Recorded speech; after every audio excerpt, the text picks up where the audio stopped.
Hey folks, Mike and Rick down here at the lake.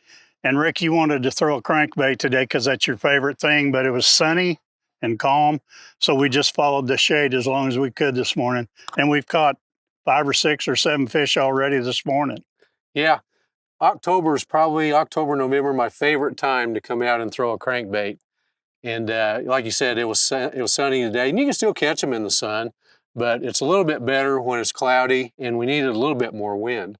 But we still caught them today. I'm using what's become my favorite crankbait. It's a Spro Rock Crawler 55. It's in the red craw color, but it's a matte finish made specifically for Bass Pro Shop. You can only get them at the Bass Pro stores. And it really works good. As you see, when I retrieve, I don't just cast it out and just reel it in. Right. I kind of reel, pause, maybe pause, pull. Sometimes you're pulling right there. Yeah, that's usually when they hit it, is when I pause or when I pause and pull. And I think that's the key to my crankbait fishing, at least. Well, you're using, it looks like a technique-specific rod there, and you told me you were using 10-pound? I'm using 10-pound. I usually use anywhere from 8 to 12-pound fluorocarbon line. I wanted 10-pound today to get a little bit deeper, because the water's still a little bit warm, so the fish have been out a little bit deeper than they normally are in October. But like you said, I'm using this Johnny Morris Carbon Light Technique Specific. It's a 7-foot medium heavy moderate action crankbait rod. And I like it because it really, once a fish bites it, it gives a little bit with that moderate action.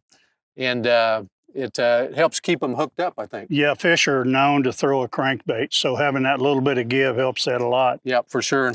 I like this Carbon Light reel as well. I was really getting a lot of long casts, and I'm using a 6.8 to 1 gear ratio, a little bit slower. You don't want to use an 8.3. You want to use that slower gear ratio to kind of reel it steady, and it doesn't work the bait too fast. Right. And they have several different speed ratios you can get from 6 on up to 8 something. And for this crankbait right here, that's what I started using, because watching you don't have to, you're not overworking yourself or anything like that. And it works great. Yeah, sometimes I get a little bit fired up and I'll find myself reeling too fast. And if you have a high gear ratio, it actually causes the bait to move too fast. And what we mean by gear ratio is, if it says 6.8 to 1, what that means is every time you turn the handle one time, the spool turns 6.8 times. So obviously, if you have an 8 to 1 turn of the handle, the spool turns 8.1. So you get more retrieve in the 8 to 1. So that's what we're talking about when we talk about gear ratios. Right. Okay, Mike, the wind's blowing a little bit now. Let's go out and see if we can catch a few more. I'm ready. Congratulations to Nate Comer on his giant striper he got. He's our September Ozark Angler of the Month winner.